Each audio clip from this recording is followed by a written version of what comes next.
Success starts with a story, and we are telling them all. Join us on Success Facts, where every episode inspires you.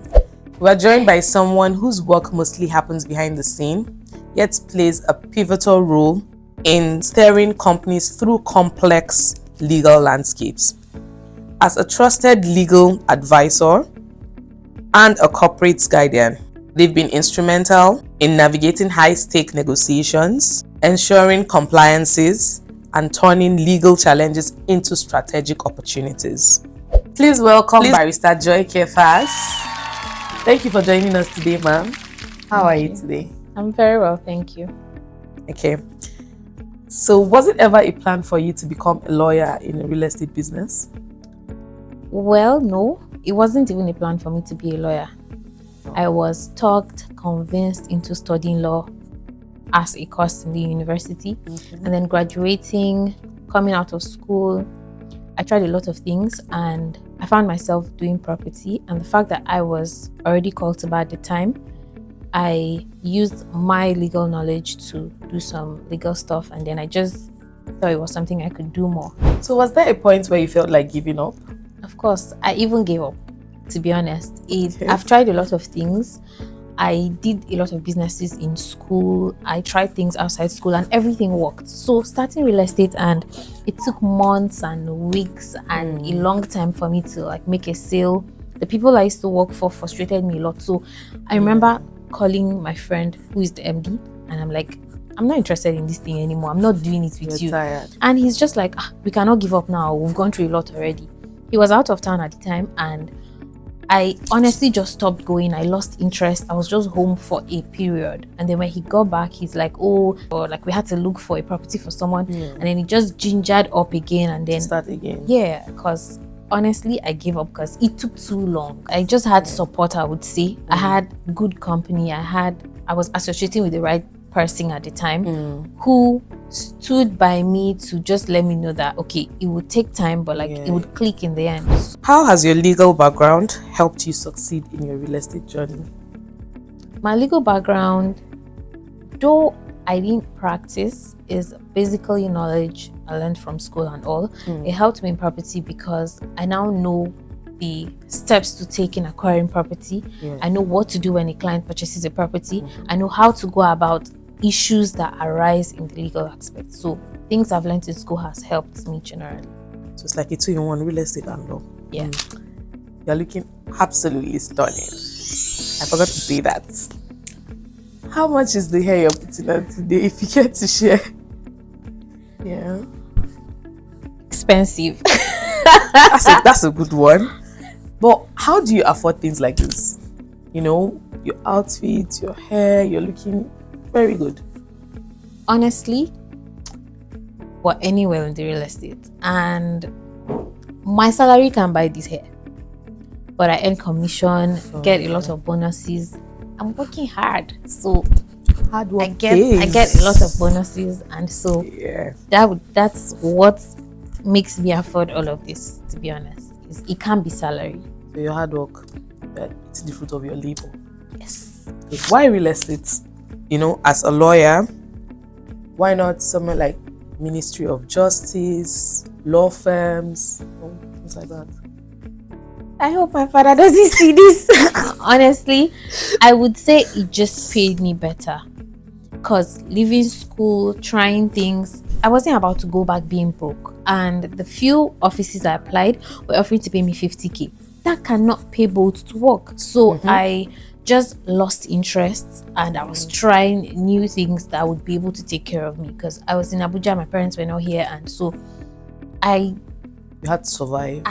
And wanted I just life. Felt instead of settling for now, I didn't even want to study law in the first place. So I've studied the law. I'm a lawyer. I've been called to buy everything, but it wouldn't have given me the kind of money that I wanted at the time. And then there's a legal way to make money outside practice or working in the Ministry of Justice. So why not? And I've fallen in love with the job. There's money, you should. So regardless of not wanting to study law at the beginning, and with everything that you have gone through, where you are today, like we said, hard work pays. Is your younger self proud of where you are today? Yes, absolutely. Very Like, I would say I feel very happy and very proud of how far I've come, knowing that I didn't have to be pushed by my parents or a relative or anybody. It's just pure hard work, to be honest. Starting the journey in Katampe, we used to always go there, wait till evening. It was crazy. And then look where we are now. It just feels like it's all rosy. I go somewhere and everybody feels like I'm having You fun have at been work. like this. Yeah, it yes, looks like I've yes. just always been like this. But no, I show you pictures I took in Katampe. I didn't So have wigs it's on. all worth it at the end of the Definitely, day. Because definitely. you sound really passionate. I absolutely enjoyed this whole thing. I remember talking to my friend last night. She was telling me her cousin is refusing to study law. The father wants her to study law, but she's fighting it. I'm like, let her call me. You tell her. So I can tell her that, baby girl, you need to study this law, because aside going to the It courts, doesn't have to be the court. there's a lot for you to yes. benefit. It's in every sector. So I want to actually tell her to, while she's in school, she can try other things, like do a lot of other businesses, get a skill. But in the long run, having this law degree is everything. Yes. With this much achievements, the back and forth and everything that you have been through to be where you are today, obviously there was a lot. It was a lot. So have we seen it all, or there is more to come? You haven't seen anything at all, to be honest. It's all of this has been in a space of 2 years. I still have so much more coming. So watch the process. Go girl, fire. Barrister Joy, so as a young, successful career woman who is thriving from everything that we've heard, is there any form of pressure from your family about marriage and settling down, or is there already a ring? No. Of course, there's a lot of pressure. So my dad thinks that I'm too artificial, I'm too expensive, I'm too everything money. That's why I'm unmarried. And so he's constantly saying, oh, I'm chasing money, this is time for me to be married. See, I don't even want to go home because I don't want to hear that talk. But when I'm here living by myself, everybody's happy. But once I go home, that day I arrive, my dad's like, oh, one time I ever had to call my mom and say, please let me tell him that I have a boyfriend.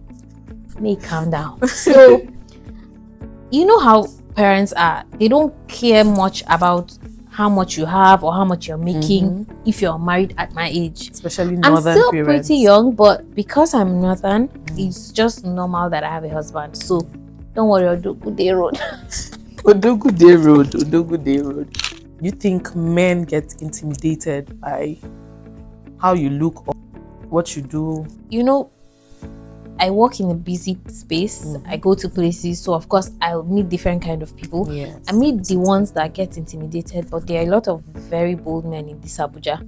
In fact, I feel like from the time I started to drive, started to earn a certain figure where I can I afford certain things. Yes. It's a different caliber of men entirely. Yes. So I don't think the Abuja men are intimidated. It's just a few who have low esteem issues. Yeah, so it doesn't change anything. It's just that you're not going to meet a lot of people. Thank you for joining us today, Barrister Joy Kefas, on the show. It was so nice having you. Had a good time. Yeah. See you next time. See you next time.